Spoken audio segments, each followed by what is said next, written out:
Ya, muy bien, entonces el día de hoy vamos a conversar de la historia clínica.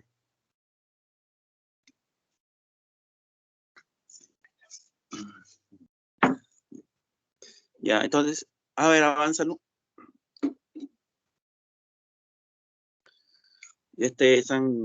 Conocen, ¿no?, la parte de la historia clínica. Una es la anamnesis.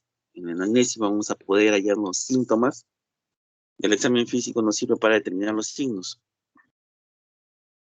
Luego planteamos nuestro diagnóstico por síndromes, que es la suma de síntomas y signos. Y luego de plantear diagnóstico por síndromes, según los estudios y todo lo que realizamos, nuestro plan de trabajo, ya llegamos al diagnóstico etiológico. Dentro de la anamnesis tenemos tres partes: la afiliación, los antecedentes, la enfermedad actual. En el examen físico tenemos también dos partes, que es el examen físico general o la ectoscopía, y luego viene el examen físico regional en sí. Siguiente. En la anamnesis vamos a preguntar la edad, el sexo, el estado civil, la procedencia, grado de instrucción. Acá, por ejemplo, si es de sexo mujer y está en edad fértil, ¿no?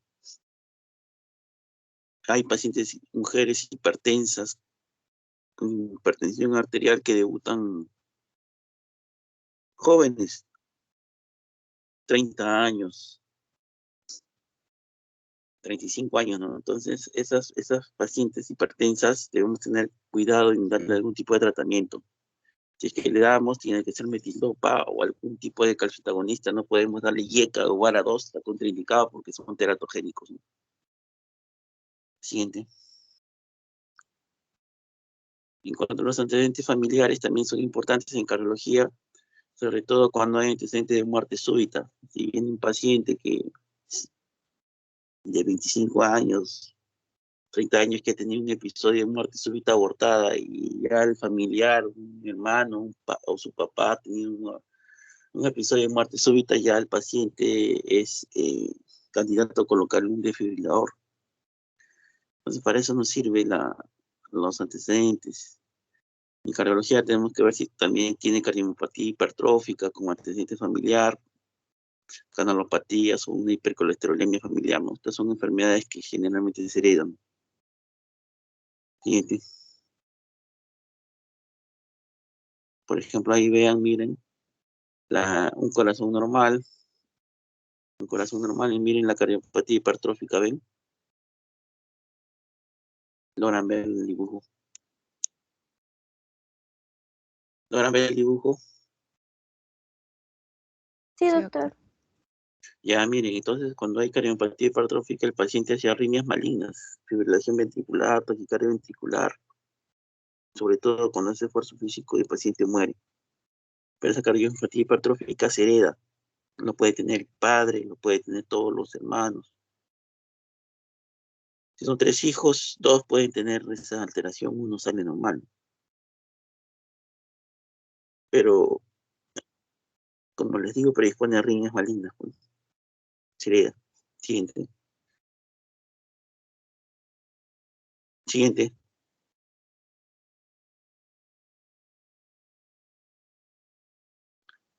Aváncelo, por favor.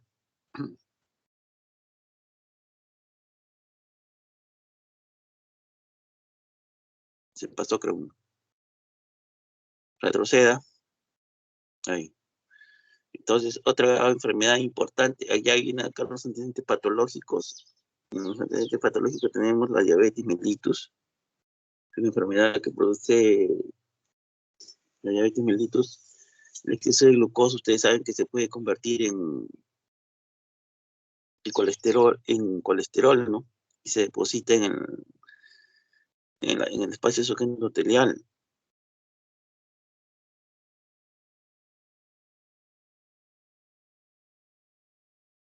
Se deposita en el espacio sucranoendotelial. Otra cosa importante también de los diabéticos es que pueden hacer infartos cardíacos silentes, o sea, sin síntomas. El paciente diabético está infartándose y no refiere mayor dolor, nada.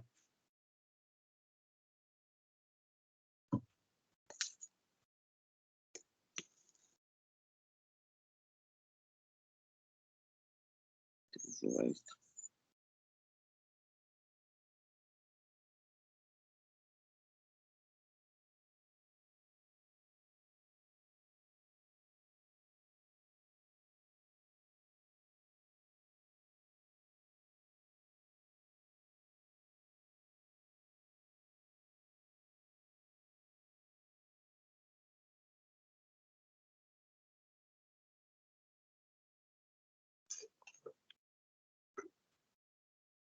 Ya, entonces, otra cosa importante que tienen que conocer es la hipertensión arterial.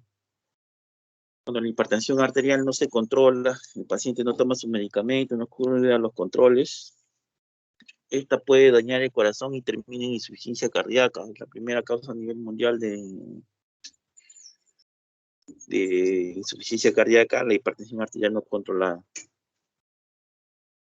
Puede generar también, bueno, cuando hay un infarto agudo de miocardio, el antecedente patológico. Los infartos dejan cicatriz. Ustedes han visto cuando se hacen una herida en la piel no deja una cicatriz. ¿Han visto cuando se cortan la piel? A algunos le queda una cicatriz. Igual es el corazón. Cuando tiene un infarto, deja una cicatriz en el músculo y esa cicatriz predispone a taquicardia ventricular.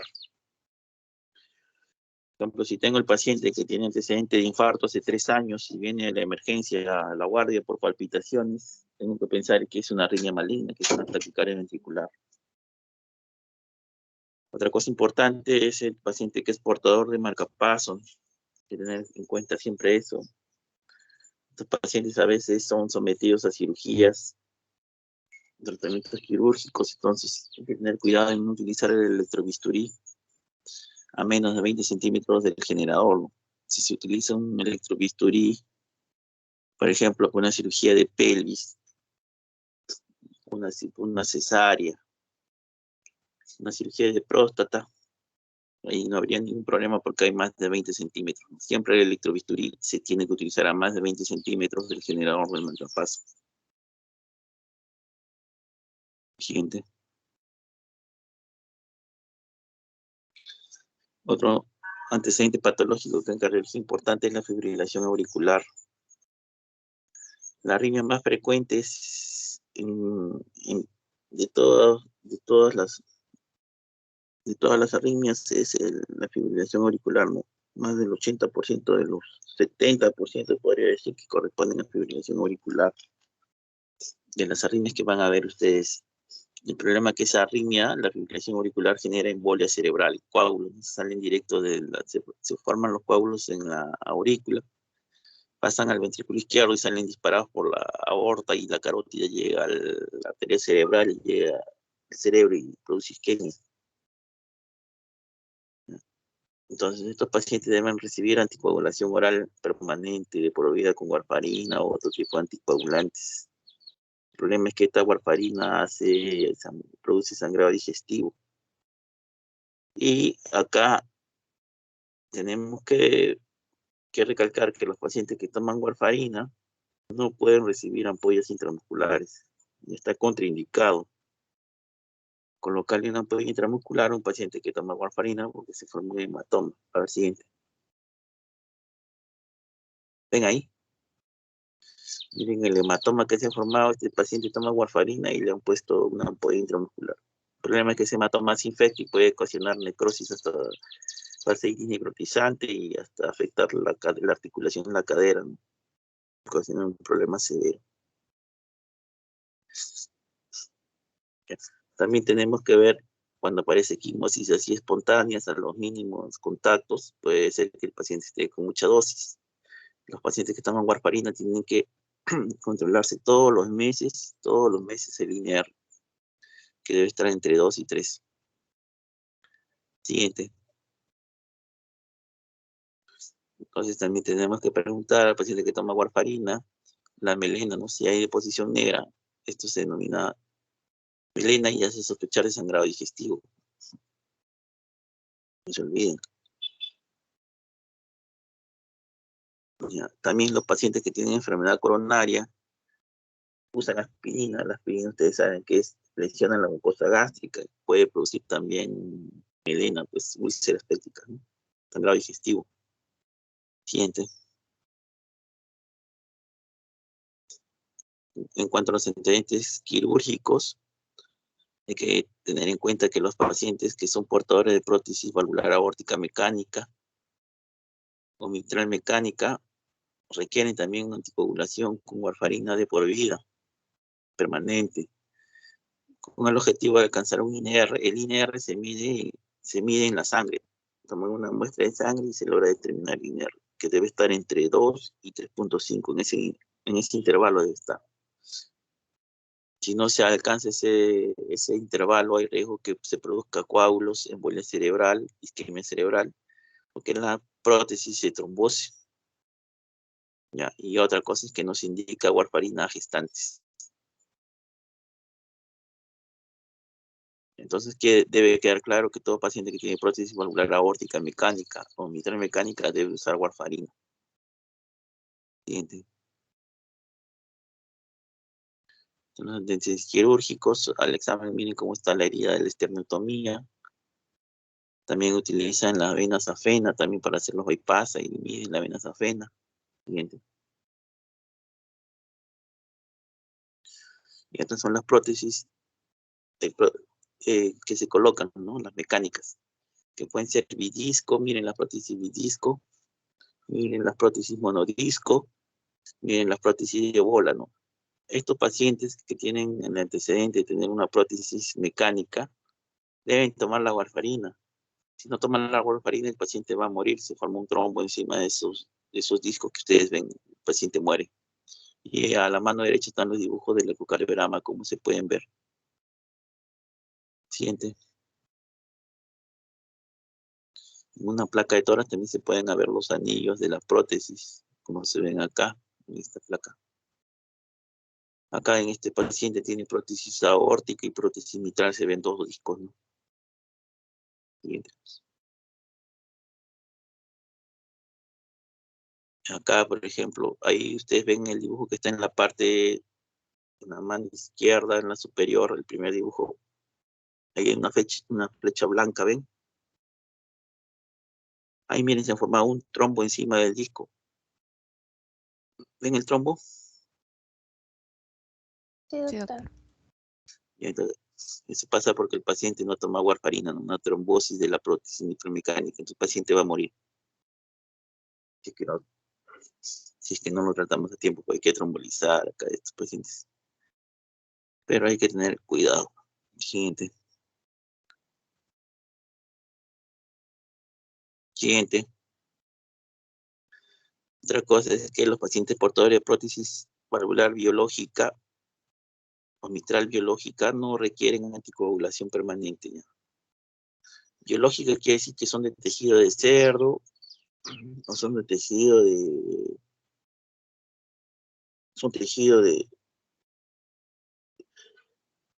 cerdo o vacuno, ¿no? Pero son pues un material sintético preparado especialmente de la ingeniería biológica. Entonces los pacientes que tienen prótesis valvular biológica no requieren anticoagulación. Y esto se indica a los pacientes que son mayores de 65 años por el riesgo de sangrado que van a tener. Ustedes saben que con los años la función renal disminuye, todos los órganos se desgastan, es la evolución natural de la vida. No somos eternos, entonces el riñón se desgasta, el corazón se desgasta. Entonces no le podemos dar un anticoagulante tipo warfarina a un paciente que tiene 70 años, porque el riñón ya trabaja menos, entonces no lo va a excretar adecuadamente. El fármaco va a estar más tiempo en sangre y le va a predisponer más riesgo de sangrado. Por eso es que se prefiere colocar prótesis biológica a los mayores de 65 años. La siguiente. Ahí están las prótesis biológicas, ven, ¿no? Estas prótesis biológicas no requieren anticoagulación permanente. Siguiente. Otra cosa importante que alguno de ustedes va a tener, los pacientes que tienen antecedente quirúrgico, es el portador de bypass aorto coronario, 3 puentes, ¿no? Estos pacientes generalmente pueden usar nitratos, por ejemplo el Isorbide, 3 veces al día, ¿no? o bisoprolol también pueden utilizar, que es el antianginoso. Ya, el detalle es que algunos de estos pacientes consultan por si pueden tomar Viagra. ¿Ustedes le darían a un paciente que toma Isorbide o bisoprolol Viagra? A ver qué pueden opinar.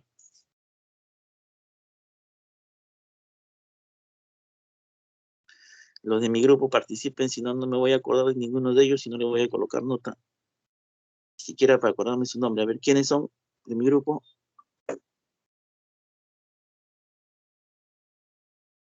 A ver, participen, por favor. La universidad es para que ustedes vayan, intercambien ideas. Eh, yo creo que no, bueno, sí afectaría porque el Viagra acelera el corazón, pues, ¿no? Ya, a ver, quién más puede dar la opinión? Este es importante, ¿eh? Por eso es que los pacientes, la gente amanece muerta en los hoteles. A ver,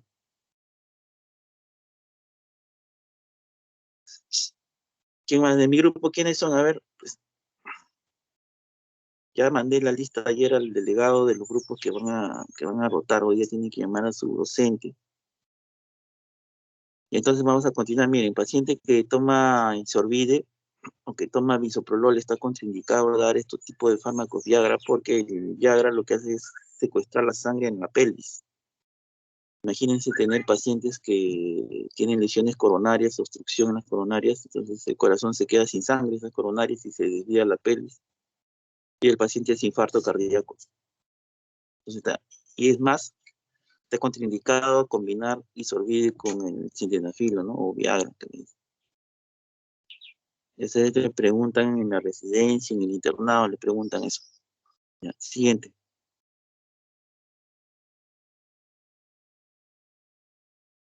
Entonces, en cuanto a la anamnesis, ya revisamos la afiliación, ya revisamos los antecedentes. La siguiente parte de la análisis es importante, la enfermedad actual. ¿Ya? Acá en la enfermedad actual ustedes van a anotar el motivo de consulta, pues el síntoma que trae al paciente a una emergencia, a una consulta externa. Pero ustedes tienen que precisar el síntoma más importante. Y el síntoma más importante es el que pone en riesgo la vida del paciente. Ese es el síntoma. El paciente le puede decir 10 síntomas, 8 síntomas, pero ustedes tienen que, como médicos, discernir cuál es el más importante. A ver, les pongo un ejemplo. Un paciente que viene con dolor retroesternal, paciente que viene, el mismo paciente, dice, tengo dolor retroesternal, pero también me duele la rodilla, me duele me duele la región dorsal, y tengo parestesias en el pie, y tengo náuseas. ¿Cuál es el síntoma más importante? A ver. El dolor retroesternal, doctor. Claro. A ver, ¿quién más opina? ¿Qué más opinen?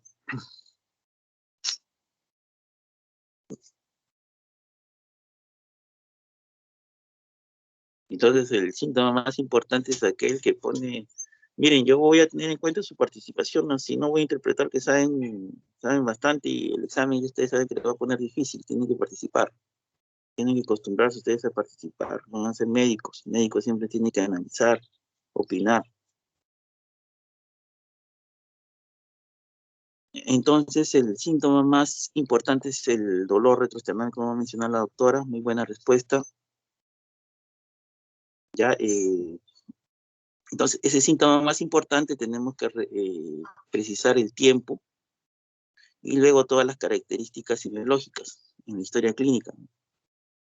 Tenemos que precisar cómo se inició, la duración del dolor, la intensidad del dolor, la localización, la irradiación, el desencadenante y el atenuante. Eso tenemos que ser tenemos que llenarlo con un detalle porque eso nos ayuda a evitar problemas médicos legales. Ahora ustedes saben pues que ya las historias clínicas no son a mano, ¿no? Todas las historias clínicas son electrónicas. Entonces un abogado es fácil que pueda tener acceso a la historia, ¿no? Cualquier abogado puede tener acceso a la historia ahora clínica, ya no es un secreto la historia clínica. Fácilmente pueden obtenerla y les entablan un juicio si ustedes hacen un diagnóstico erróneo. Ya no es como antes que ustedes se equivocaban y de repente analizaban y regresaban y lo corregían. Ahora ya no, ustedes escriben y ahí queda registrado, ya no hay vuelta atrás. Tienen que tener mucho cuidado, entonces tienen que capacitarse bien. Entonces van a precisar las características pues, semiológicas del dolor, como se ha precisado acá. A ver, siguiente. Entonces, la anamnesis, la interrogación es el arte del médico, es un arte, ¿no? Como un pintor, igualito. Y con el solo ustedes preguntar al paciente, conforme pasen los años, ustedes se van a dar cuenta que ni lo van a examinar al paciente y ya saben lo que tiene. Entonces, es un arte, interrogar es un arte. Y van a ver que les van a llegar rápidamente el diagnóstico, ¿no? Según los libros reportan que con la anamnesis nos permite ya más del 50% del diagnóstico, con solo ustedes interrogar al paciente. Ustedes conforme van pasando los años, ustedes van a ganar, van a hacer experiencia pues, en la especialidad que hagan. Y ustedes se van a dar cuenta que ya ustedes preguntan, con solo preguntar, ni lo han examinado al paciente y ya saben qué cosa tiene el paciente. Y eso van a adquirirlo ustedes. Siguiente.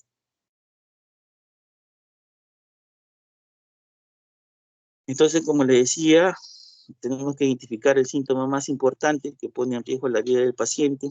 Por ejemplo, acá yo un ejemplo, ¿no? El paciente puede mencionar 10 síntomas, pero debemos identificar el más importante, ¿no? Acá yo les puse dolor de rodilla, epigastralgia, dolor retroesternal, parálisis en el pie y náuseas. Nuevamente vuelvo a preguntar, ¿cuál es el síntoma más importante?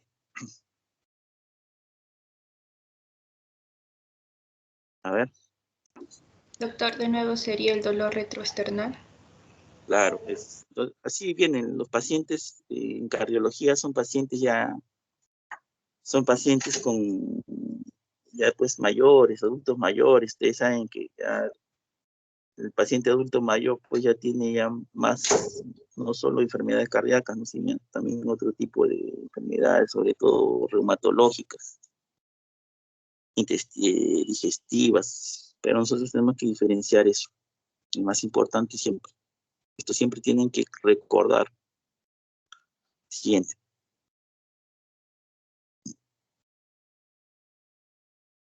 Acá nuevamente, entonces hemos desarrollado la afiliación, los antecedentes, la enfermedad actual.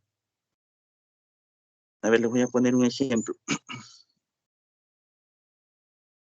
Paciente que ha tenido un infarto agudo, tiene el paciente, anoten, me van a decir ahorita. Paciente de 65 años. Paciente de 65 años, varón. Antecedentes de diabetes, mellitus, antecedente de tabaquismo, 10 cigarros por día. Tienen también antecedentes de haber tenido un infarto agudo de miocardio hace 2 años. Vuelvo a repetir. Paciente varón, 65 años creo que les dije, antecedente de diabetes mellitus, antecedente de tabaquismo, fuma 10 cigarros por día, antecedente de haber tenido un infarto cardíaco hace 2 años. ¿Ya? Ahora viene el paciente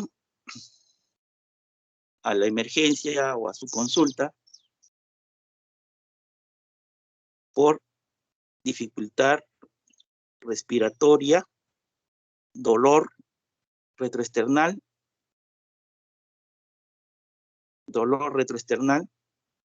y no tolera el decúbito dorsal. Vuelvo a repetir, viene a la consulta por dolor retroesternal, dificultad respiratoria, no tolera el decúbito dorsal, que es igual a ortopnea, de un día de tiempo de enfermedad, de un día. Díganme, ¿cuál es el tiempo de enfermedad? ¿Cuál es el tiempo de enfermedad? A ver. Paciente que viene a la consulta nuevamente, repito, por dificultad respiratoria, dolor retroesternal y no tolera el decúbito dorsal, ortopnea. Pero el paciente tiene antecedente de haber tenido un infarto cardíaco hace 2 años, estaba diabético, diabetes mellitus y de tabaquismo, 10 cigarros por día. A ver, precisen el tiempo de enfermedad. ¿Cuál es el tiempo de enfermedad?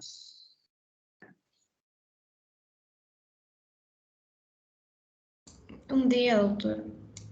A ver qué dice el resto. Opinen a la universidad para que ustedes Igual, opinen. doctor.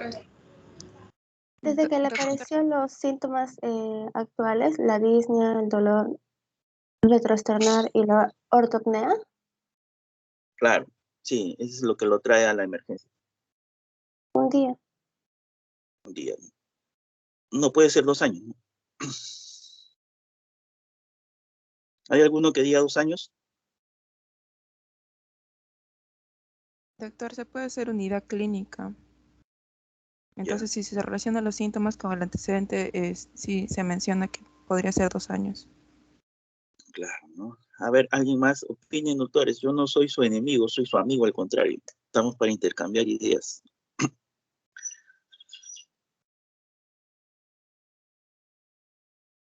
A ver, alguien más. ¿Alguien más?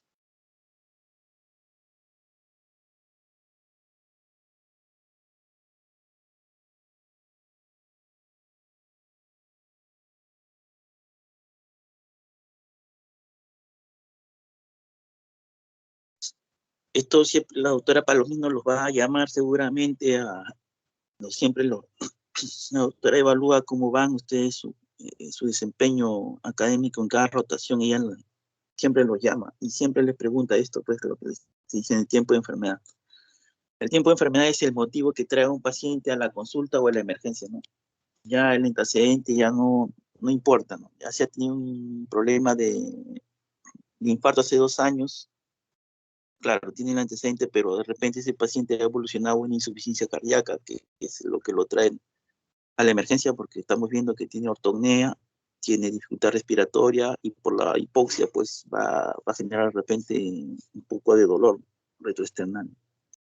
Entonces siempre el motivo de consulta, lo que lo lleva al paciente a la enfermedad, lo que lo lleva al paciente a una emergencia, una consulta, es el tiempo de enfermedad, ¿no? Es un día es el tiempo de enfermedad. No puede ser 2 años. Ya, siguiente.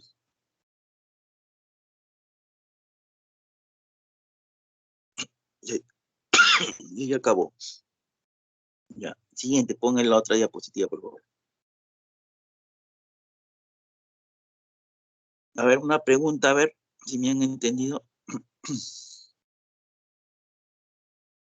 A ver, paciente que, vamos a poner un ejemplo. Yo soy el paciente, ahorita tengo fiebre, 38 grados centígrados. Tengo antecedentes de ser portador de una prótesis mitral mecánica. Tomo warfarina. Me he tomado un paracetamol y no me pasa la fiebre. Voy a donde ustedes, cualquiera de ustedes está en una emergencia, y le digo, quíteme la fiebre. ¿Por qué vía me indicarían un fármaco? ¿Vía intramuscular? ¿Vía endovenosa? A ver qué opinan. En este caso, Bien, doctor, endovenosa, podría doctor. ser la endovenosa, ya que la intramuscular es contraindicado para los que consumen la warfarina, porque podría producir un tipo de hematoma que podría evolucionar en una necrosis.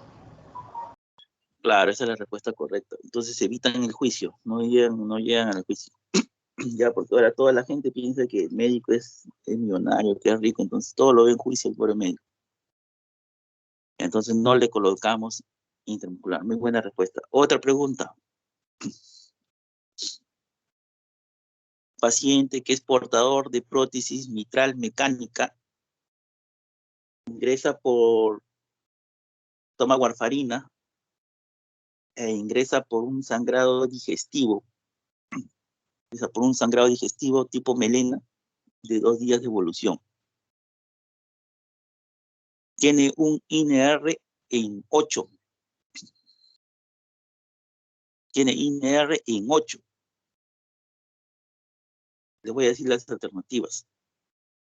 1. Continúan la warfarina. 2. Suspenden la warfarina. 3. Dan enoxaparina. A ver, ¿cuál es la alternativa correcta?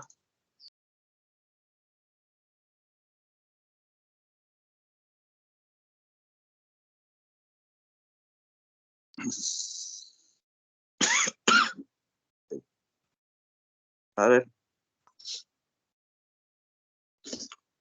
qué opinan. Opinen, doctores. Suspender la warfarina. Ya, muy bien, correcto. A ver, ¿quién más? ¿Quién más? ¿Qué alternativa? Vuelvo a repetir, paciente que tiene un portador de prótesis valvular mitral mecánica, ingresa por sangrado digestivo, tiene melena, toma warfarina. Entonces, ¿cuál es la medida que tenemos que realizar? 1, suspender la warfarina. 2, continuamos la warfarina. 3, damos enoxaparina, que es un anticoagulante por vía subcutánea. ¿Qué dicen? Suspender la warfarina, doctor. Tienen un INR de 8. ¿Qué dice el INR? ¿Qué dice el INR? ¿Está normal? ¿Está alto? ¿Está dentro del rango que deseamos? Está muy alto. Está alto, doctor, porque debería estar entre 2 y 3.5. Entre 2 y 3.5. Claro, está muy alto. Entonces se dan cuenta que los antecedentes sirven, ¿no?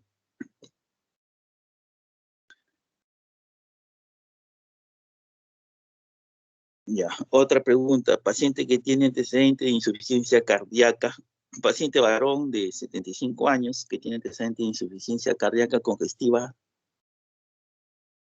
ya, tiene antecedente de infarto agudo de miocardio de 3 años y el motivo actual de la consulta es el motivo actual de la hospitalización es una neumonía.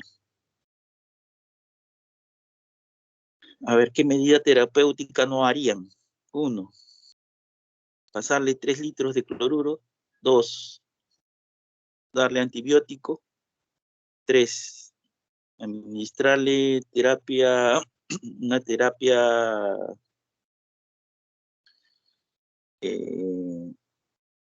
terapia para el dolor condicional. 4, un antitusígeno. ¿Cuál no harían? A ver. Luego repetir, paciente que tiene antecedente de insuficiencia cardíaca congestiva, ingresa a la hospitalización por una neumonía adquirida en la comunidad, es una infección pulmonar. Entonces les estoy preguntando, ¿qué medidas no harían? ¿Qué es lo que no harían? Pasarle 1, pasarle 3 litros de cloruro. 2, darle antibiótico endovenoso. 3, darle un antitusígeno. 4, darle algún medicamento para el dolor. ¿Cuál no 3 harían? litros de cloruro. Claro, a ver qué opina el resto.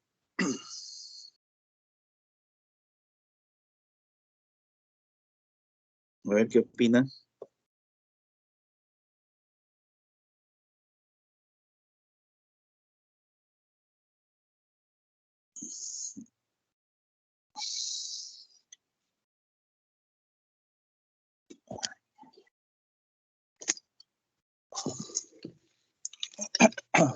Ya, entonces esto es lo que hay que hacer. No podemos dar cloruro a un paciente que tiene insuficiencia cardíaca, más bien debemos darle diurético. Entonces se dan cuenta pues que los antecedentes nos ayudan, ¿no? Para plantear hasta nuestro tratamiento.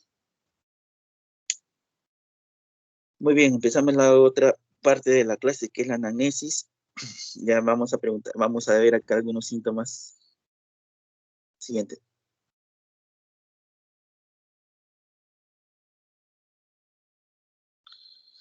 Estos son los logros de la clase. Siguiente. Vamos a ver esos síntomas, la angina, la disnea, el síncope y las palpitaciones, ¿ya? Por siguiente. La angina. En la angina debemos precisar siempre el inicio, ¿ya? El tipo de dolor, la localización, la duración, la irradiación, el desencadenante, el atenuante y los síntomas asociados. Acá en la angina, de todas estas características, para mí el más importante es la duración. ¿Ya? La duración es el más importante. ¿Por qué?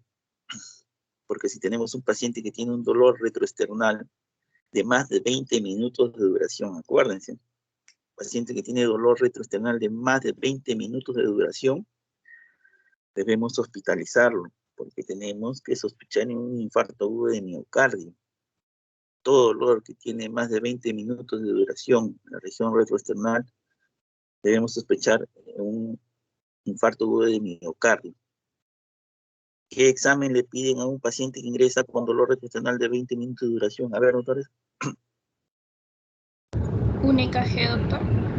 Claro, un EKG, ¿no? Entonces, si tenemos un paciente que viene y dice, tengo dolor, hace 2 horas me duele el pecho, hace 2 horas me duele todo. La parte retroesternal, tenemos que pedir un EKG. Es el más importante, la duración es el más importante. De todos es el más importante. El inicio. El inicio también es importante. Si un paciente inicia bruscamente un dolor retroesternal que dura 1 hora de duración y tiene antecedente que es fumador, se fuma 15 cigarros al día, ¿en qué vamos a pensar? Un ¿Un dolor infarto? costal, infarto, claro.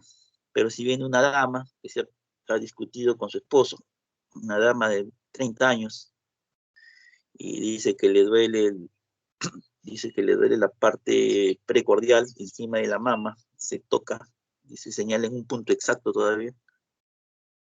Tiene dolor, dice 3 horas,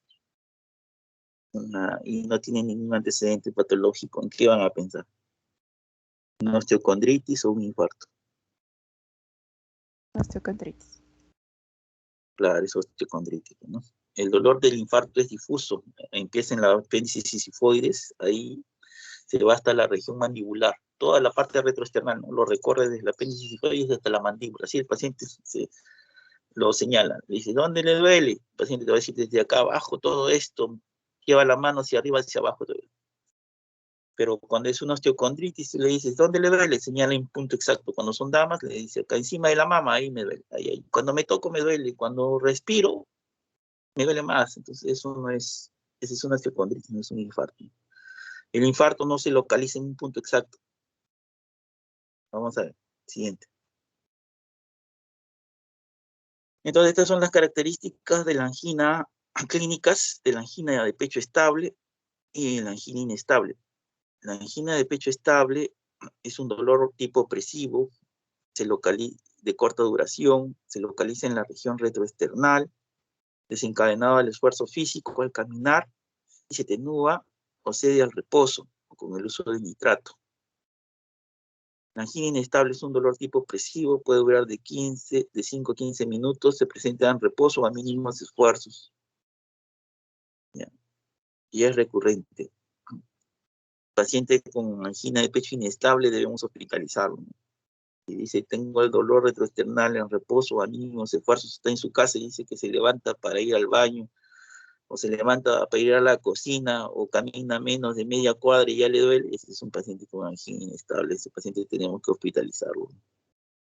Cabe decir que la angina inestable nos dice que ya la placa de ateroma que está en la coronaria se ha roto, entonces eso hay que hospitalizarlo. En cambio, en la angina estable, la placa de ateroma está íntegra, no hay ruptura. Y recordar que en la angina estable se desencadena al caminar, al hacer el esfuerzo físico, al subir escaleras. A ver, si yo les digo paciente de 70 años, que tiene antecedente de ser fumador, fuma 5 cigarros al día, tiene diabetes, mellitus, paciente dice que camina 10 cuadras y le viene un dolor retroesternal que dura 3 minutos, el paciente descansa, se para y el dolor cede. ¿Cuál es el diagnóstico? ¿Angina estable o inestable? Angina inestable. Inestable. Entonces, los pacientes con angina estable son aquellos que podemos ver por consultorio, no requieren hospitalizar. Otra pregunta, paciente de mujer de 65 años, antecedente de diabetes mellitus, refiere dolor retroesternal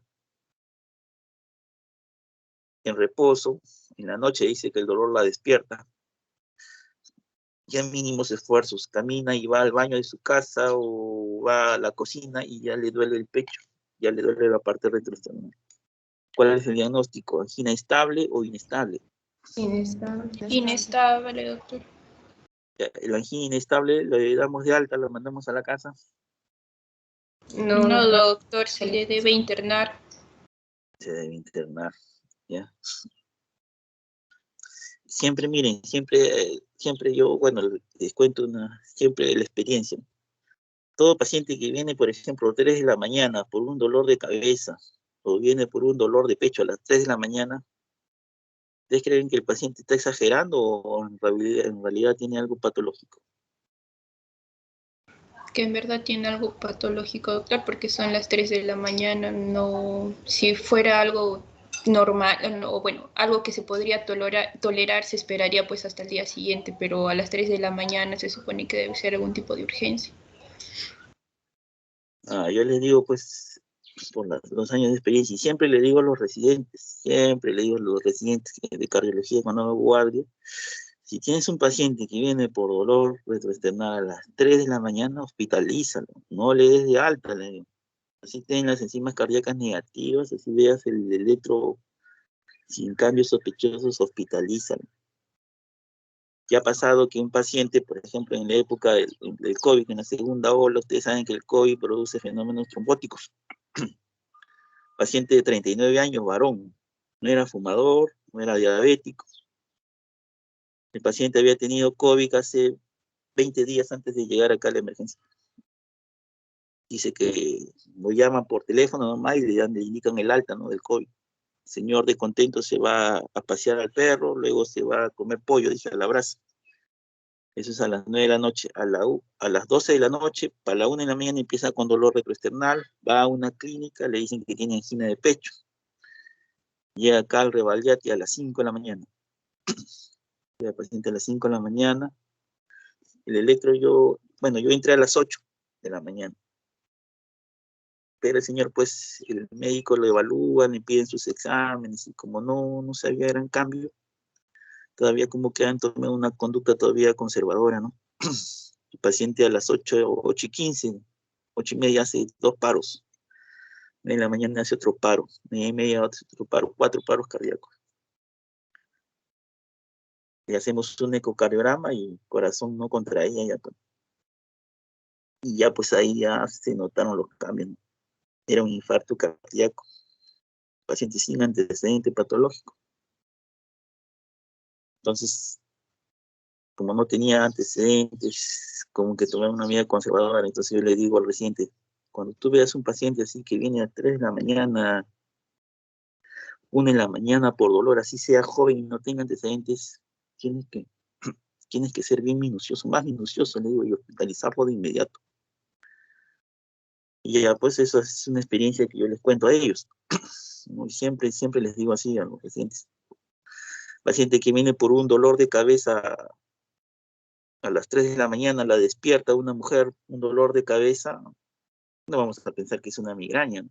Es una hemorragia intracerebral, igualmente. Ya, entonces hay que tener cuidado. Muy bien, avanzamos.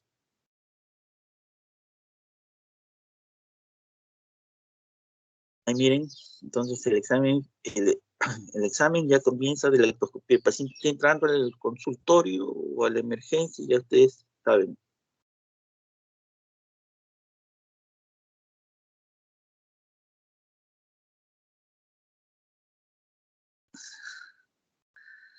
Ya miren el dolor del paciente con angina de pecho infarto. Miren cómo hace una maniobra antálgica en garra, ¿ven? En la región retroesternal, ¿ven? Ven. Y miren la gama.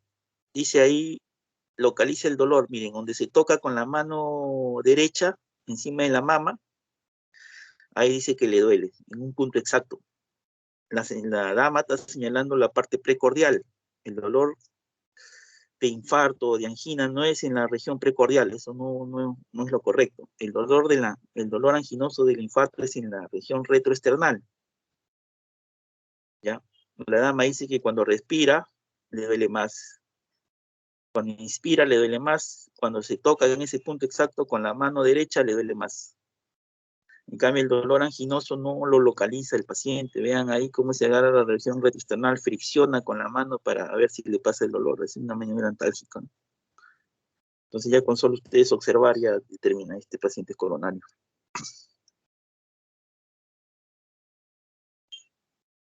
Siguiente. Este es el signo de Levine. Miren cómo hacen puño o engarra y se fricciona en la parte retroesternal. Dolor del infarto es aquel que dura más de 20 minutos de duración en la región retroesternal. Vuelvo a repetir, no es precordial, ¿eh? Precordial no, es retroesternal. Bien. Siguiente.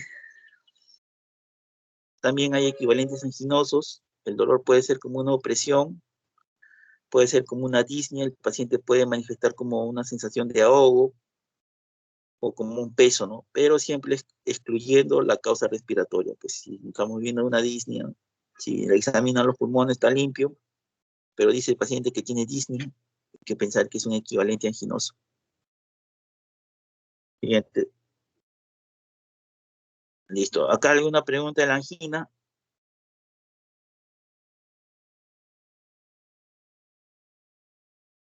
¿Alguna pregunta de la angina? ¿Alguna duda? Para recalcar la idea, el dolor de la angina es retroesternal, ¿ya? Puede ser de inicio súbito. Si dura más de 20 minutos es un infarto. Si irradia al brazo izquierdo, al hombro izquierdo o a la región mandibular, es un dolor difuso, no se localiza en un punto exacto. Se atenúa, puede atenuarse en algunos casos si es angina de inestable o estable con isorbide, pero si es un infarto ya no se atenúa, continúa el dolor a pesar de usar isorbide. Puede disminuir el dolor de intensidad, pero no calma. Puede asociarse a síntomas neurovegetativos, náuseas, vómitos, diaforesis, palidez. ¿Alguna pregunta de la angina? Entonces, si no hay preguntas, continuamos. Ahora vamos a ver el síncope cardíaco.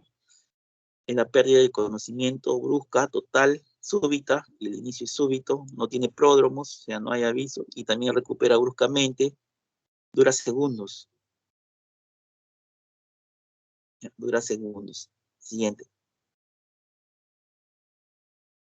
Miren, ahí está practicando el deporte, súbitamente se va al suelo, y en el síndrome vertiginoso la dama busca un apoyo, dice que tiene un pródromo de mareo, de zumbido de oídos, y busca al amigo para apoyarse, ¿no?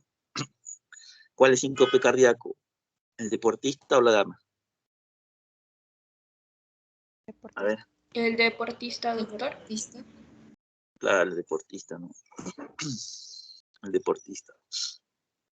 Ya, ese síncope cardíaco, ¿ya? Si ustedes vienen en la emergencia, una persona dice, siento mareos y busco una silla para sentarme, me siento, ya eso es vértigo, ¿no? Muy poco probable que sea síncope cardíaco, ¿no? Siguiente. Ya, la disnea, este es importante.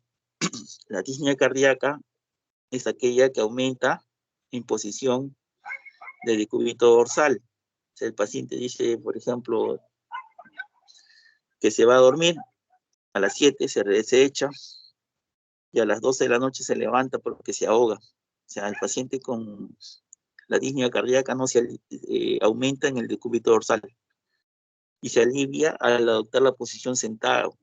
Cuando se alivia la disnea al sentarse, se llama ortopnea. La ortopnea nos indica insuficiencia cardíaca congestiva o derrame pericárdico, pero es típica de la insuficiencia cardíaca congestiva, descompensada. A diferencia de la disnea respiratoria que aparece en posición sentada y se atenúa en el decúbito dorsal. Ya son dos formas semiológicas de poder diferenciar. Siguiente. Entonces miren ahí el señor está con la pijama, ¿ven? Ven con su pijama el señor que está en la silla sentado, ¿ven? ¿Lo ven? Sí, doctor. Sí, doctor. Ese señor se haya ido a dormir a las 8 de la noche y a la 1 de la mañana se ha levantado porque se ahoga y ha tenido que sentarse para aliviar sus síntomas. ¿Cómo se llama la, vuelvo, les pregunto, ¿cómo se llama Una la, disnea cardíaca, doctor. ¿ah? ¿Cómo se llama la posición que Disnea adopta? cardíaca. No, ¿cómo se denomina la posición que adopta ahorita? ¿Ortopnea? Ortopnea, claro, esa es ortopnea. Ya, la ortopnea, ¿qué diagnóstico nos da? Un Insuficiencia derrame cardíaca. pericárdico severo, doctor. Insuficiencia cardíaca, ¿no? Insuficiencia cardíaca y también algunos con derrame pericárdico. Ya. Entonces, pero lo primero que tenemos que pensar es insuficiencia cardíaca, ¿ya? Díganme, ¿ustedes conocen el alveolo?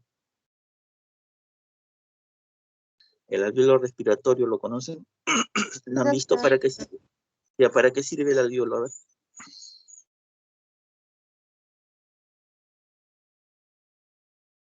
¿Para qué sirve el alveolo, a ver, doctores? Para el intercambio del oxígeno. Claro, pues intercambio gaseoso, ¿no? Entra oxígeno y sale CO2. ¿Pero es un espacio que está libre o está lleno de agua? Libre. Libre de agua, doctor. Ya, entonces acá cuando hay insuficiencia cardíaca, el alveolo en los 2/3 inferiores, cuando el paciente está en ortopnea, quiere decir que los 2/3 inferiores del pulmón, esos alveolos están llenos de agua. Por eso es que el paciente no tolera el equilibrio dorsal, tiene que sentarse, ¿no? Entonces un paciente con ortopnea, ustedes viene el paciente de emergencia con ortopnea, luego, ¿qué medida no realizarían? 1, le paso 2 litros de cloruro. 3, le doy un diurético. 4, le pongo oxígeno. 5, lo hospitalizo. ¿Cuál es la medida que no harían? La primera. De dar cloruro. ¿Ah? A ver, ¿quién más opina?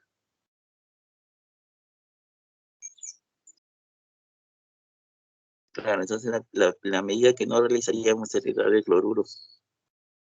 Si se va a congestionar más, ¿no? Entonces, cuando el alveolo se llena de agua, ya el diagnóstico es edema agudo de pulmón. Entonces tendríamos 2 diagnósticos en este paciente que está en la silla. Uno es insuficiencia cardíaca congestiva y el segundo sería edema agudo de pulmón. Este paciente lo hospitalizan o lo mandan a la casa. A ver qué dicen. Hospitalización, doctor. Hay que hospitalizarlo. ¿Ya? Entonces, ortopnea es la posición que adopta y el síntoma que ha adoptado pues se denomina disnea paroxística nocturna, ¿no? Porque ha sido durante la noche. Ven el señor que está con pijama, ya está hospitalizado, ¿logran ver? Sí, doctor. Ya. ¿Qué diagnóstico tiene ese señor? Está con oxígeno por cánula binasal, está sentado. ¿Qué diagnóstico tiene? A ver. Insuficiencia cardíaca congestiva. Ya, ¿qué otro diagnóstico más? Edema agudo de pulmón. Edema agudo de pulmón. Claro. Entonces, con solo ya se dan cuenta que solo viendo el paciente ya están planteando diagnósticos. Ahora, ¿qué escuchan en el edema agudo de pulmón? A ver, le ocultan el pulmón, ¿qué escuchan? ¿Han llevado ya respiratorio?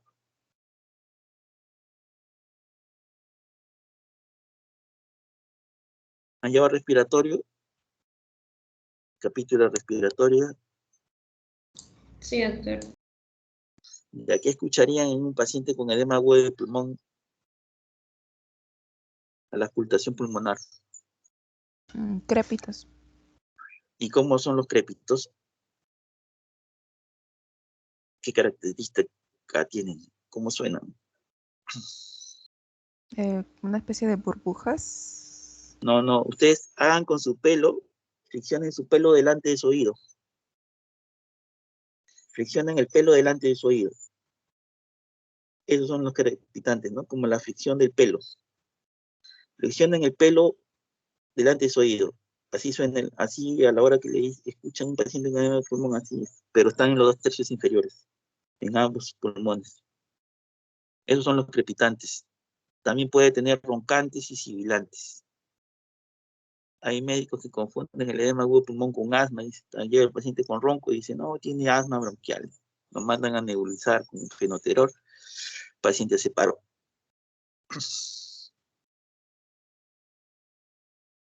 Entonces la historia clínica es importante, ¿no? Avanzamos.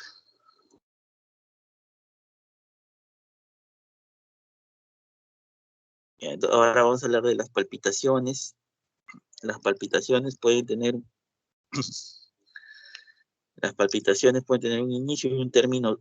Las palpitaciones de inicio y término súbito son arritmias cardíacas por mecanismo de reentrada, una alteración del sistema de conducción. ¿Ya? O sea, esas arritmias, esas palpitaciones que inician y terminan súbitamente requieren estudio por el cardiólogo, porque tiene alguna alteración del sistema de conducción que produce fenómenos de reentrada. Si las palpitaciones inician y terminan en forma progresiva, eso corresponde a taquicardia sinusal reactiva, por un susto, por fiebre, ¿no? Y en la mayoría de casos no requiere pues estudio por el cardiólogo, no son de buen pronóstico. Se pueden desencadenar por, bueno, la taquicardia intranodal, esa es una alteración del sistema de conducción, cambios posturales, ¿no? El café, el alcohol, el licor pueden desencadenar eso.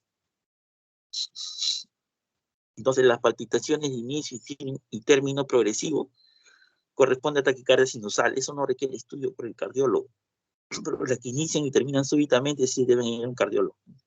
Eso es lo que quiero decir, porque las que inician y terminan súbitamente son por alteración del sistema de conducción. Listo, avanzamos. ¿Alguna pregunta hasta acá?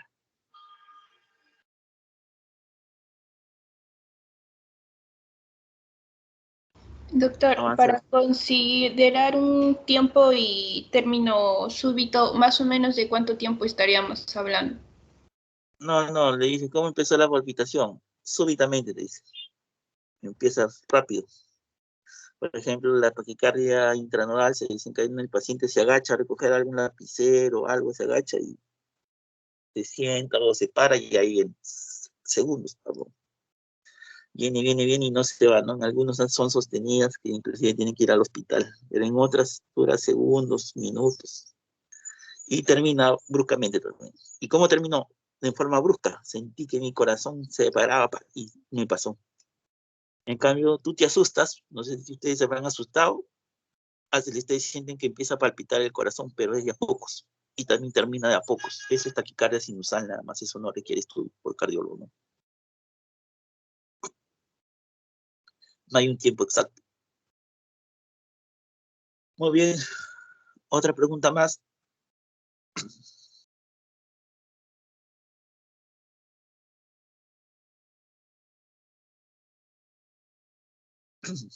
¿Alguna otra pregunta más?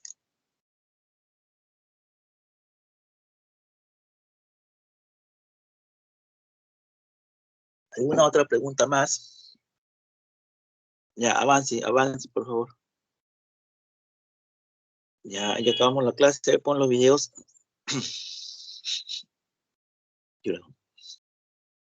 Pon los videos.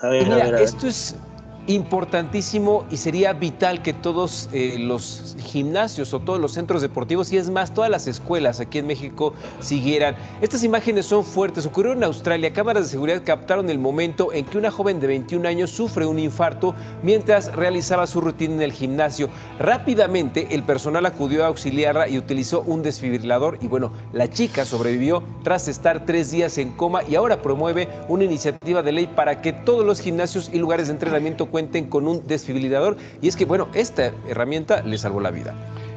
Ay, Dios, qué imágenes, ¿eh? Así es, Ya, y a ver, ojalá ¿qué opinan? más ¿Qué centros... opinan? A ver, ¿qué opinan del video? A ver, ¿qué opinan del video? ¿Puede ser un síncope de causa cardíaca? A ver, ¿qué dicen? Sí, doctor, podría porque la ser, doctor. presentación fue Manera súbita. súbita. Súbita, ¿no? Ya. ¿Qué más le llama la atención? La pérdida del conocimiento también. Ya, entonces miren, el síncope se define por lo que el síncope se define como pérdida brusca del conocimiento, pero recupera la conciencia súbitamente, en segundos, ¿no? En cambio, he hecho muerte súbita. Lo que he hecho es una muerte súbita cardíaca, ¿ya? Porque, claro, ha perdido el conocimiento, pero no se recuperó, tuvieron que desfibrilarlo, ¿ya? Antes, bueno, las guías ahora de la reanimación básica dicen que es la ventilación, la vía aérea, la circulación con los masajes, pero ahora también ya le han agregado la desfibrilación, es como el soporte básico, ¿no? La desfibrilación, ¿ya? Cuando tenemos un paciente así, debemos de inmediato ponerle monitor cardíaco y muy probable que tiene una arritmia, hay que desfibrilarlo. Pero esta es una muerte súbita ya, muerte súbita cardíaca, y fue abortada con la desfibrilación, pero el síncope sí al inicio tiene características de ese cardíaco, ¿no? ¿Y quién se iba a imaginar que esta paciente joven puede hacer un infarto? ¿Ustedes pensarían en eso? Bueno, tendríamos que conocer los antecedentes de la paciente. Ya. Sí, sí, sí. Muy bien, ya avanzamos entonces.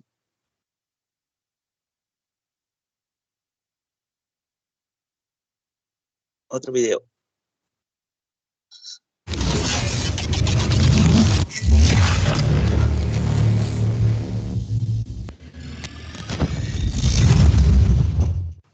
El pasado fin de semana, el mundo del deporte sufrió un duro golpe con la repentina muerte del luchador mexicano Silver King, quien durante una función en Londres sufrió un paro cardíaco que le arrebató la vida en pleno ring. La muerte súbita en el deporte se ha presentado en diversas ocasiones. Claro ejemplo es el también ex luchador llamado el Hijo del Perro Aguayo, quien tras recibir un golpe sufrió un paro cardíaco que le quitó la vida en 2015. En el fútbol se han presentado situaciones similares, comenzando con el camerunés Marc Vivenfo, quien falleció en plena cancha en un duelo de Copa Confederaciones 2003 ante Colombia a causa de una cardiopatía. Al húngaro Miklos Feher le ocurrió algo parecido en un Benfica contra Victoria Guimaraes. El futbolista se notó agotado tras recibir una tarjeta amarilla para luego desplomarse en el terreno de juego y fallecer. El español Antonio Puerta logró recuperarse de un infarto en un Sevilla-Getafe, pero en el vestuario sufrió 5 más. Tras pasar 3 días en el hospital, murió de un paro cardiorrespiratorio. Fue en el año 2004 cuando el zaguero brasileño Paulo Sergio de Oliveira Silva murió después de sufrir un paro cardíaco en el partido entre su club el São Caetano y el Sao Paulo. El mexicano Antonio de Nigris murió en 2009 por un paro cardíaco durante un entrenamiento de Larissa de Grecia. Miguel Ángel Calero en 2012 tuvo muerte cerebral luego de una trombosis. Se retiró un año antes de estos problemas médicos que le arrebataron la vida. Para Imagen Poblana, Gustavo Mirón Reyes. Ya. Entonces, ustedes han visto que los síncopes pues, son de inicio súbito, ¿no? Y en algunos casos ya el síncope cardíaco ya podemos catalogarlo como muerte súbita cardíaca. La muerte súbita cardíaca es la pérdida de conciencia súbita, como han visto en los videos, que requieren pues reanimación, ¿no? Le ponemos el monitor y está en fibrilación ventricular o en taquicardia ventricular. Tenemos que descargarlo. Entonces, es parte ya de la reanimación cardiopulmonar básica, ¿no? Saber desfibrilar. Siguiente.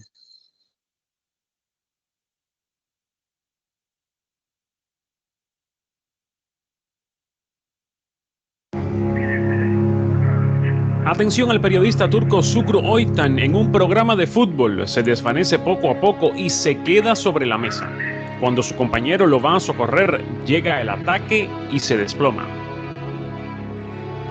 Esto ocurrió en vivo en la televisión de Turquía cuando Oytan sufrió un infarto y provocó la consternación de todo el país. Oytan tiene 69 años y 10 días atrás se le había diagnosticado una arritmia en el corazón. De momento se encuentra estable, pero muy delicado. Entonces, otra cosa importante que hay que saber es que el infarto cardíaco tiene complicaciones eléctricas, ¿ya? Cuando tú tienes un infarto, aparte que se estrella la arteria, ustedes saben pues que el corazón es un circuito eléctrico también, ¿no? Es como un avión que está volando, ¿no? Lo mejor el avión y se le acaba la gasolina y se viene al suelo. Igualito es el corazón, ¿no? El corazón late muy bien, no le llega sangre, hace falla eléctrica y hace paro. Y la falla eléctrica se manifiesta en el infarto como taquicardia ventricular, como fibrilación ventricular. Hay que desfibrilarlo. Es una complicación. Entonces el infarto cardíaco tiene complicaciones eléctricas y mecánicas. Las eléctricas son arritmias malignas. Y hacen esto lo que ustedes ven, ¿no? Siguiente.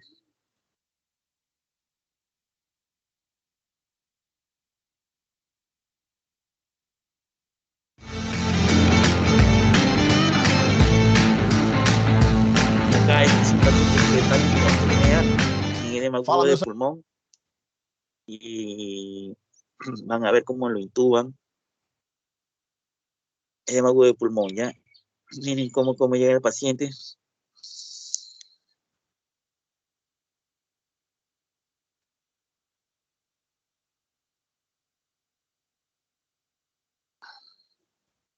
Miren, están con ortopnea, le indican el oxígeno. El paciente está con ortopnea, le indican su oxígeno. Ya, ahí le indican el oxígeno por máscara de reservorio, pasa 15 litros por minuto. Le van a tomar la muestra de sangre. Van tomando su muestra de sangre y le van a poner ventilación mecánica no invasiva. El paciente está inquieto. Siguen ventilándolo con el oxígeno, máscara de reservorio. Esa máscara de reservorio pasa 15 litros de oxígeno por minuto.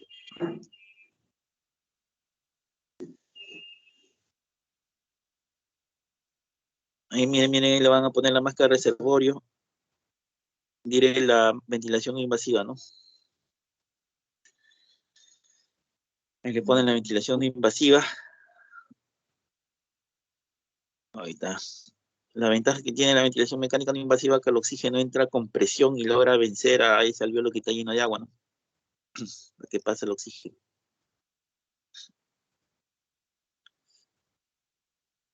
Ahí está el paciente, miren, tiene 205 sobre 150, creo, de presión arterial, está hipertenso, ¿no? Taquicárdico. Y acá el colega va a sugerir algunas indicaciones. Dentro de ellas, acá él cataloga como un edema agudo de pulmón hipertensivo, ¿no? Por esa cifra que estamos viendo en el monitor.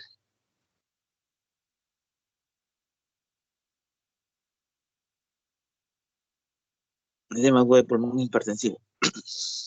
Entonces acá, parte importante del tratamiento es darle oxígeno. Acá ya le han indicado por máscara ventilación mecánica no invasiva. También utilizamos diuréticos. El diurético que tenemos que utilizar es la furosemida por vía endovenosa. Tenemos que colocarle diuréticos.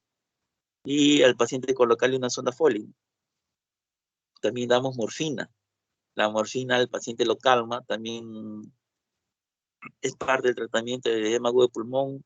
Vasodilata las venas periféricas. También damos nitroglicerina por vía endovenosa. También hace vasodilatación periférica y disminuye el retorno venoso. No damos cloruro, porque acá está contraindicado darle algún cloruro. No damos eso. Entonces, acá aparentemente este paciente le han dado nitroglicerina, le han dado diuréticos, le han dado el soporte con la ventilación mecánica no invasiva, pero este paciente no mejoró. No mejoró y VNI significa ventilación no invasiva. Como no mejora, le tienen que intubar. Están los residentes, opinan del tratamiento, están las enfermeras, como ustedes vean cómo actúan rápidamente. Están los residentes opinando, ya deben estar acostumbrados seguramente a esa rutina. Para avanzar un poquito. Ahí está el paciente, sigue el paciente con la ventilación invasiva. Avánzalo.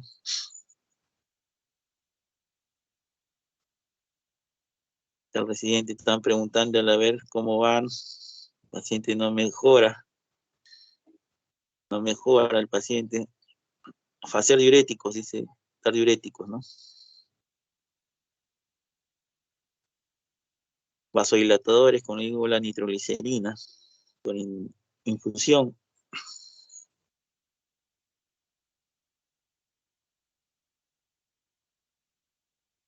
Ahí está la placa, tiene una cardiomegalia, miren la cardiomegalia que tiene en la placa, y también se ve una placa con patrón en alas de mariposa, ¿no? El paciente sigue mal, pero se lee un poquito más estable y conversan con la esposa, seguramente, preguntan los antecedentes. La primera misión del médico, cuando tiene un paciente, es estabilizar las funciones vitales. Ese es un principio importante. Su misión como médicos es estabilizar las funciones vitales. Después que estabilizan las funciones vitales, ya ahí pueden determinar la causa, ¿no? Esa es su misión como médicos. Cuando viene un paciente de emergencia, tienen que ver las funciones vitales, la estabilizan y luego ya preguntan al familiar, como en este caso, ya si tiene algún antecedente, qué enfermedades tiene. Este paciente ha llegado desaturando con esa presión alta. Entonces ya le han estabilizado las funciones vitales, se ve un poco más tranquilo al paciente.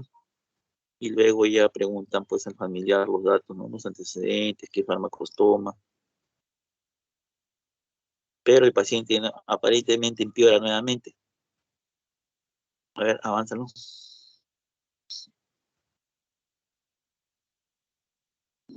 Ya miren, ahí el paciente empeora nuevamente y ahí ya lo van a intubar. Ahí no va a dejar.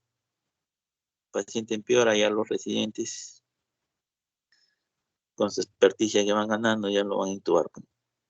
Ahí déjalo y lo van a intubar. ¿Ustedes creen que ahí lo van a intubar?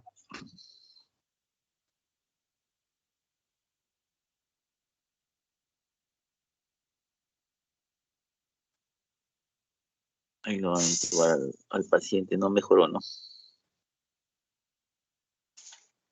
Debe ser un edema agudo de pulmón severo.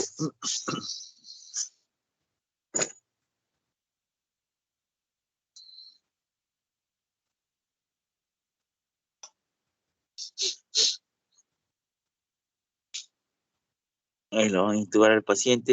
Ellos están avanzados que su laringoscopio tiene una cámara.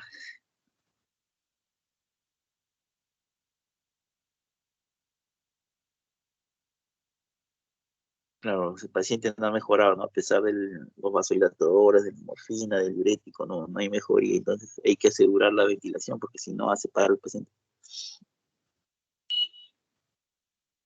Ahí lo bolsea previamente y ya luego va a intubarlo.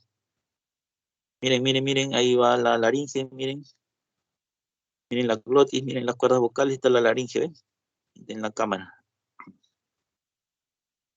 Miren, ahí va el tubo, ahí está el tubo, ¿ven? Están introduciendo el tubo. Ahí está introduciendo el tubo por la laringe.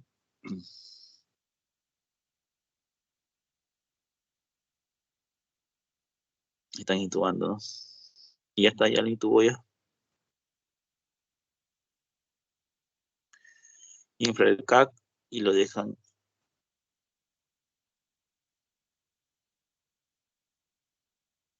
Dentro del tubo.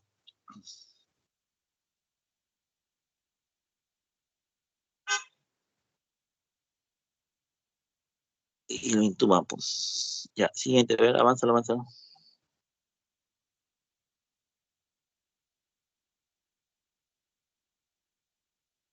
Avánzalo. Avánzalo.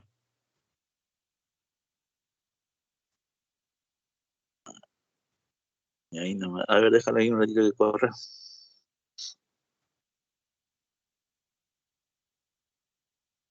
Ahí está explicando la manera de intubación más que todo. A ver, siguiente. A ver, avánzalo. Ya esto ya son parámetros del ventilador. Listo. ¿Qué les pareció a ver el paciente que han visto acá en el video?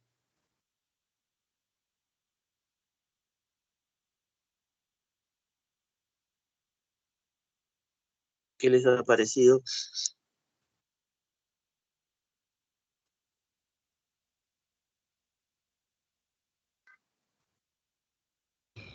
Pienso, doctor, que pues hay que tener bastante experiencia, ¿no? Para poder proceder con alta rapidez, ¿no? Porque como Sí. bien mencionó, se podría en algún momento llegar a confundir y va a ser contraproducente con un paciente que está en este estado crítico.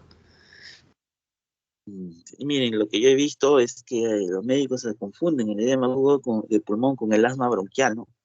Por ejemplo, si el paciente te dice ya tiene antecedente, mira, vamos a poner ejemplo, el paciente de 70 años, tiene antecedente, varón, tiene antecedente de un infarto cardíaco hace 3 años.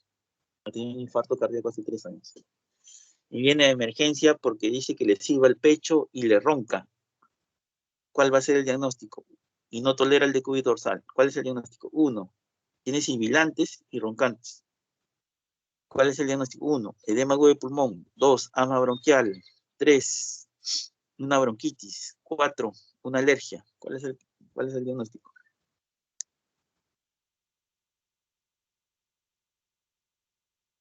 Vuelvo a repetirte, no tiene antecedente de un infarto cardíaco hace 2 años, varón de 70 años. Viene porque le encuentran sibilantes y roncantes en el pecho. Ya, no tolera el decúbito dorsal, está en ortopnea. ¿Cuál es el diagnóstico? Edema Igual, agudo de pulmón, asma bronquial, bronquitis o una alergia. edema agudo de pulmón. ¿Y por qué dirían que es un edema agudo de pulmón? Es que no tolera el decúbito. Ya, ¿y qué más? ¿Con qué más se apoyan? Y los antecedentes. El antecedente, doctor, del infarto que ha tenido hace 3 años.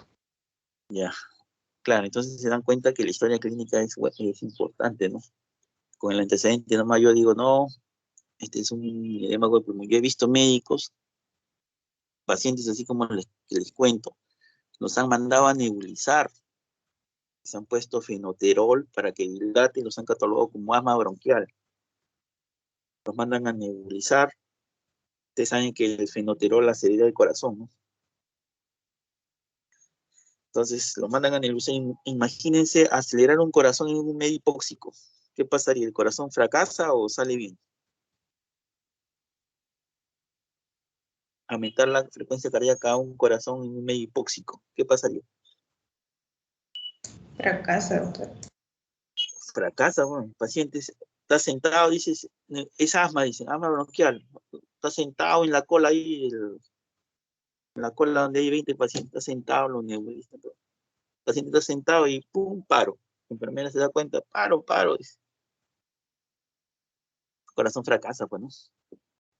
Entonces es importante que tengan en cuenta todos estos puntos que les he mencionado. Ya, te les cuento para que no tengan problemas médicos legales. ¿Alguna última pregunta para finalizar la clase?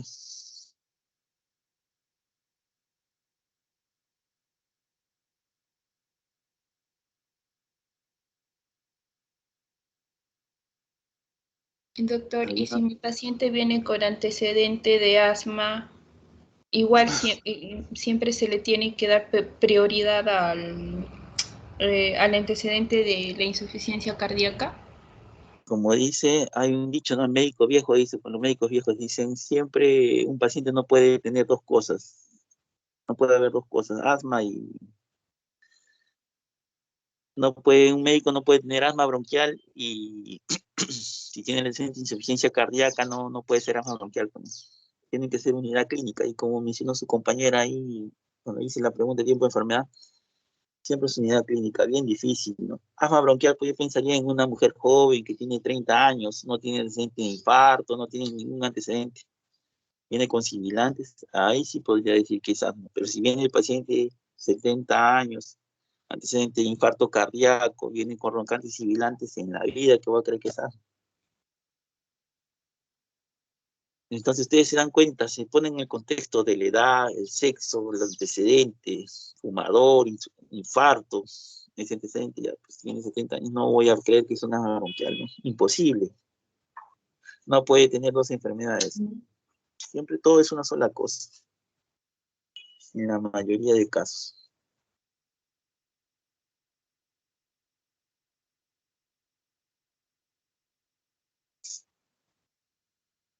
¿Alguna otra pregunta?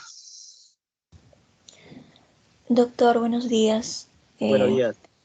Una consulta. En el caso, bueno, en realidad en el caso de mi abuelito, que ahorita por lo que está pasando, él sí es asmático de hace como 40 años y él ha estado desaturando porque estuvo unos meses en la altura y ha estado con oxígeno y cada vez que le quitaban el oxígeno ha estado desaturando hasta 60 incluso. Ahora que ha llegado a Lima, está recuperando y su saturación ha llegado a 89. Bueno, la cuestión es que justo ahorita que usted lo mencionó, a él también le están inhalando con fenoterol, según lo que le he indicado, y él tiene un antecedente de ACV. Entonces, ya cuando el corazón es añoso, ¿qué pasa? Las aurículas se dilatan, los pacientes añosos, ya todos vamos a llegar a eso, no es inevitable, la edad el tiempo, detener el tiempo es inevitable, entonces cuando uno ya va avanzando los años, el ventrículo se pone duro, entonces como el ventrículo se pone duro, ya la sangre no entra en su totalidad, cuando entra la sangre al ventrículo hacen compliance, el ventrículo izquierdo se distiende, ¿no? Bonito. Pero ya cuando van pasando los años, este ventrículo izquierdo se pone duro, y no ingresa toda la sangre al ventrículo, se regresa un poquito a la aurícula, y la aurícula se dilata, y ya nos predispone a tener fibrilación auricular. Entonces, la fibrilación auricular, si le das, yo les he mencionado que la fibrilación auricular puede ocasionar embolia cerebral, ¿no? Entonces, darle fenoterol o salbutamol a un paciente con fibrilación auricular le va a desencadenar la arritmia. Ahora, en caso de su abuelito, la altura también hay que decirle que la altura, hay algunos pacientes que van a la altura y hacen edema agudo de pulmón. Vean la enfermedad de la altura y van a ver eso, ¿no? Hacen edema agudo de pulmón algunos de estos pacientes y ya de repente su abuelito tiene fibrosis pulmonar, esas cosas.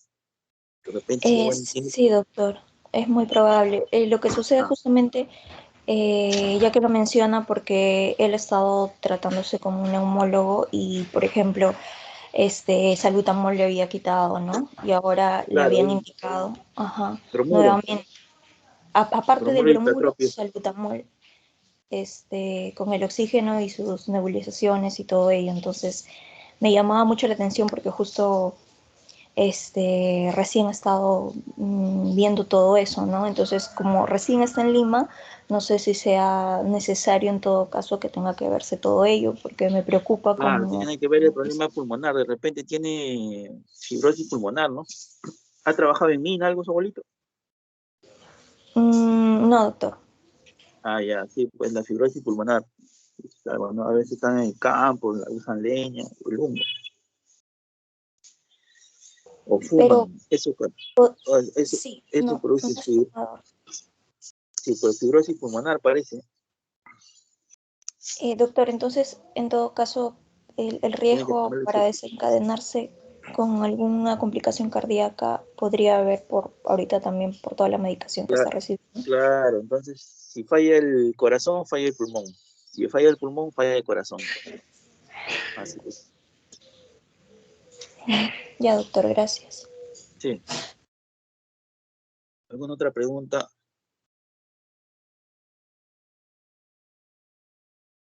Bueno, entonces mañana la clase 6:30 de la mañana también, ya. Entonces hoy hemos conversado sobre la historia clínica, hemos conversado sobre la anamnesis. Mañana vamos a hablar del examen físico. 6:30 de la mañana, la clase. ¿Pueden? Confírmenme, por favor.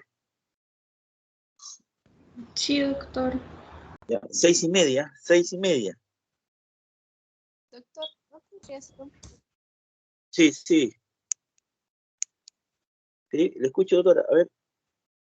Doctor, buenos días. No sé, es una pregunta nada más. No sé si podría ser un poquito más tarde. No, mañana 6:30, doctora, 6:30. Ya, Ok. ya. Listo, hasta luego. Gracias, doctor. Hasta luego. Hasta luego, doctor. Gracias. Gracias, doctor.